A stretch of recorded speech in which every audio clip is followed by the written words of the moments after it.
Hello, and thank you for tuning in to RememberedWeapons.com. I'm John Mulholland, and what I have for you today is...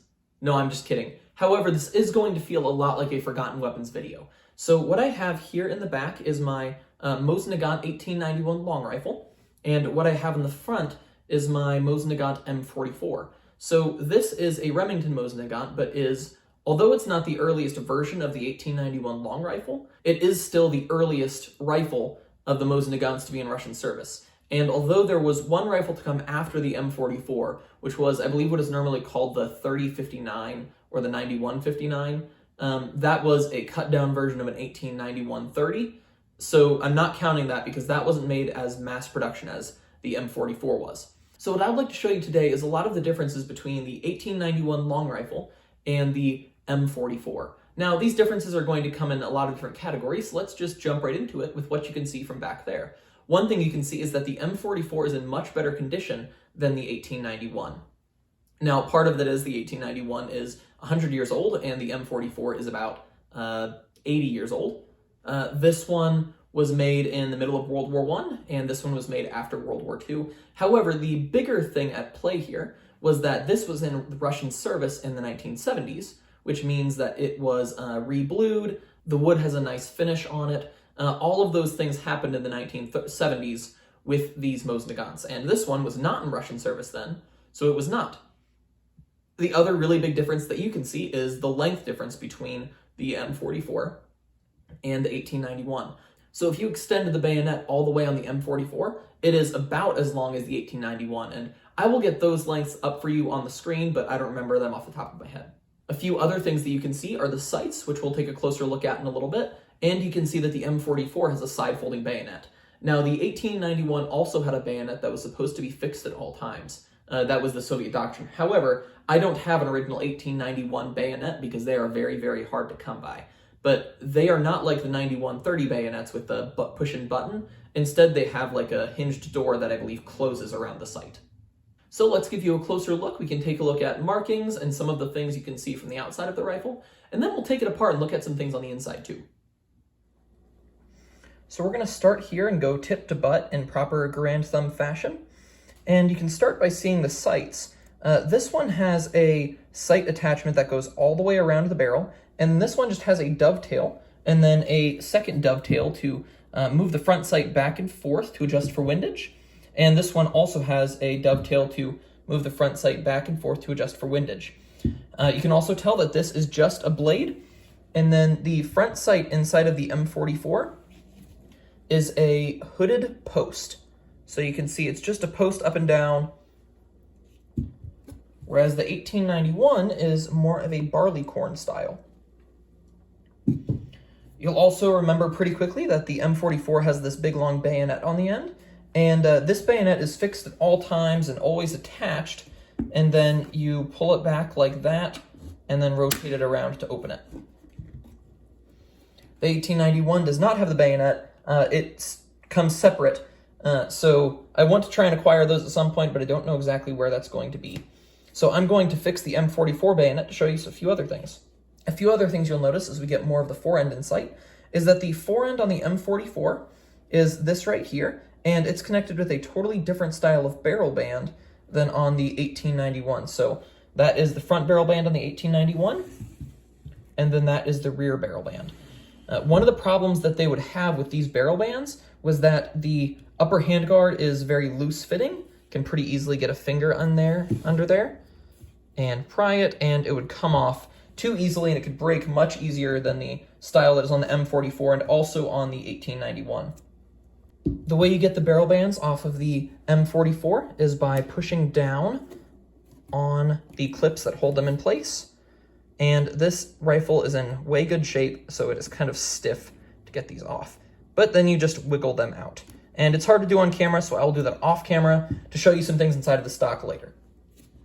Now with the 1891 barrel bands, and it's the same for both sides, you put a screwdriver in and you actually tighten it, which is the reverse of what you would think, but when I tighten it, the barrel band becomes loose like that and pulls off. Now, the reason that this is very important to remember is because whoever owned this rifle before me did not know that you're supposed to tighten it, and tried to loosen it and wore this screw pretty close to bare. Actually really damaged it quite badly. So now it is really hard to tighten and loosen. So I kind of just need to get it to where I can and then pull the handguard off like that. I wish I didn't need to do it that way, but it is damaged, so that's what I need to do. While I'm taking these apart, I thought I would show you the two handguards right next to each other. Obviously, this one's the M44 and this one is the 1891. So the barrel bands on this one go somewhere around here and right there.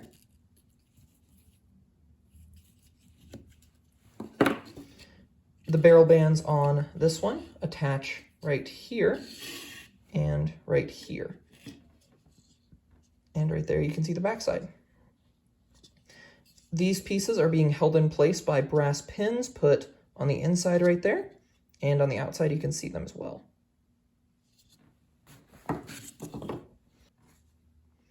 These ones are just pressed into place. You can see they made 1 point right there and 1 point right there. All right, next let's take a look at the rear sights here. So get both of them in here. And the 1891-30 has the same style of tangent sight. However, it is longer. This one's shorter because it's the M44. So the way that this sight works, and you can't really see the numbers on this side, so let me flip it over. The rear sights are actually marked in arshins instead of meters, and they go 4, 6, 8, 10, and 12.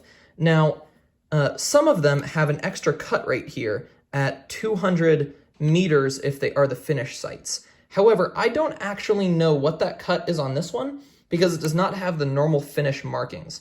The other thing that seems strange about mine is there is an extra cut right here at the top of the receiver. So if anybody has any ideas about that, let me know. It doesn't have any SA stamps though or anything like that to indicate that it's finish, and the numbers are not renumbered on this side.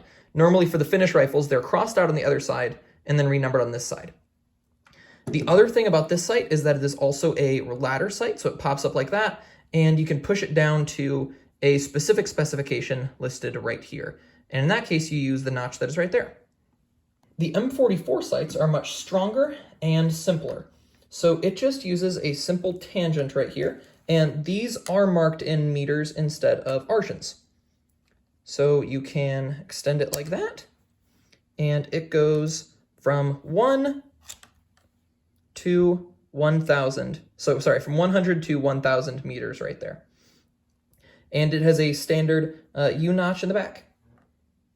Something I missed earlier is that my 1891 can use the same dog collar style slings as the later Mosin Nagants. However, this area is screwed in, whereas this one is something like a press fit. It's also easier to see the laminated wood of this stock versus the normal wood of this stock. And it looks like there might be some sort of laminate or finish on here, but it's not as defined as the newer rifle. All right, if we move back to the receiver area, you'll start to notice a few more things. And we're going to take a look at markings in just a second, but you can see that this one has a hexagon receiver, which was used all the way through the 1920s, I believe, until 1930 when they started using round receivers. And this one is a round receiver instead of a hex receiver because it's a later rifle. We're going to take a look at the bolt as a separate component, but if we move on to the stocks, you'll see that they are virtually identical, aside from, again, the different shape of the sling mounts. The butt plates should be the same aside from just the markings, which is the serial number right here. And then here is the butt plate of the 1891. Now, this screw is not original. I don't know exactly what it's from, but it's too long, and I want to replace that, but I haven't done that quite yet. Although this whole rifle is mismatched, the butt plate is still Remington produced, and it appears that the stock is as well. This one is the 1891, and this one is the M44. I did have to replace the extractor on this bolt, so the extractor is not original, however, it is still in the white versus the later rifles which come with extractors in the black. I haven't noticed very many big differences between the two bolts, and they are interchangeable between the two rifles. There are some slight marking differences, like this one has the Tula hammer, but it's inside of a circle, and this one has the arrow inside of a triangle. And I can't remember if that is Tula or Ishevsk. One thing we'll notice about the bolt handle is that this is the older bolt and it has a hole in the top right there, probably where it was being held in a lathe or some sort of other tool. The M44 has that ground flat. It's kind of hard to see in this light, but maybe you can see it. Another thing while we're holding this one is that is what the cocking piece looks like. And the back of the cocking piece has a proof mark, but that is it. There are no serial numbers, and it is completely round. Whereas the cocking piece for the 1891 does have serial numbers going around it, and the bottom is flattened, filed smooth. It does not go, the knurling on the back of the cocking piece does not go all the way around like it does in the M44. I can see why they would stop doing something like that because it doesn't really matter all that much, and it takes more time to do that milling operation. One more thing, this is probably mostly due to age or the refurbishment and nothing else, but the bolt here is very, very rattly. The bolt on the M44 is much less so. Also, this bolt is all matching and this bolt is not, so that could play a role as well.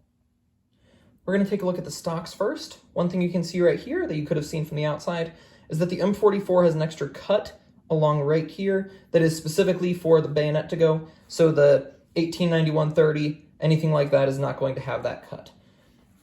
As we look on the inside of the stock, you're going to begin to see a few different things. So I'll get the 1891 long rifle up right next to it. Let's start right here. You can see that there is an extra cut right here going around there, and that is to accommodate the rear sight because the rear sight also wraps around the barrel on the back as well as the front sight does, and that is not the same way on the 1891. Another thing you'll notice is the different style of cleaning rod lug. The cleaning rod lug on the long rifle is square, and then you can get these out, by the way, by taking the small screw right here, and that screw will thread into there and you can pull it out. So in case you ever need to remove one of those, that is how. And then if I push this further back, these cuts are pretty much identical. You can see a few different small differences, like that is completely square down in there, whereas this one, there's a little shelf in the front. Some things like that, but nothing major considering everything else that we've talked about here. One thing to point out, and this may be specific to the two rifles I have, and not necessarily all of these. However, you can see right there some tool marks on the wood from where the mill hit it. You can't see inside of here. Maybe this is a sign of the finer production at this arsenal than that arsenal, or this year of production was finer, or it's just that rifle has some tool marks and the long rifle does not. One of the things that I don't think is going to come through on video is the barrel on the 1891 is smoother than on the M44. The M44 has little ridges going down it, so one way you can tell is if I slide my finger across here. You just hear one smooth sound, and with this one. So I hope that comes through. There are just ridges in this from where it was turned on a lathe that are not on here. Again, finer manufacturing in 1917 than in 1944. You may be able to see the hex receiver a little bit clearer right here than you did before. Right here. And you can also see that the rear sight on the 1891 does not wrap around the barrel, and the rear sight on the M44 does wrap around the barrel. An interesting difference that I would like to bring up between these two rifles is the magazine interrupter. You can see the interrupter right there, and that is to prevent rim lock. It's also the extractor, and if you can tell, it's all milled out of one piece. So you can see that. It is one piece, it's milled, whereas on the later rifles, such as the M44, it is two pieces and it's stamped. So one piece is this spring right here, and then the other piece that is the extractor, and the top part is a second stamped piece. So one piece of spring steel and then just a stamped flat piece. I'll also note that the M44 does have an import mark, and the 1891 does not have an import mark as far as I can tell. To go along with the theme of better production quality, I'd like to show you the rattle that this trigger has. There's a lot of side-to-side play that is not present. Well, there is some, but not quite as much on the 1891. Now, something I'll need to pick up and show a video for is the trigger spring. So the trigger spring that is in this rifle is a later trigger spring because the original trigger spring was worn away right in the back where it holds back the striker. And that is a very, very important thing that it does to do its job. So because of that, I had to replace it with a later one. And when I held those two parts, the old one and the new one side to side, I saw that the old part rode up higher. So if you've ever had a Mosin Nagants 9130 or M44, you've probably noticed that the trigger has a lot of forward to back play. And this 1891 did not have that until I changed out that trigger spring with a newer trigger spring, which goes to show that the trigger spring did not have the same problems originally as the M44 and 9130 have. This little pin right here used to just stay in, but now with that new trigger spring, it falls out like it just did. So I've actually been holding that in this entire video and I've had it out of the rifle. When it's in the rifle, it's held in place, so it's not a problem. But when you have that area clean, it can fall out very easily. I think the last thing I have to show you is the markings on the receiver and on the barrel shank. So you can see at the top there, you have the Russian Imperial Eagle. Then you have that character right there. This is a Remington Armory 1917, and it has a number and then the serial number right there. So because this is pre-Soviet era, it has the Imperial Eagle on the top. However, this Soviet M44 could not stand to be bested by a pre-Soviet rifle. So the first thing at the top there is a little cartouche or divot in there, and it has that little Y character on the side. It has the hammer and sickle, 1946, and then it has two Russian characters followed by the serial number.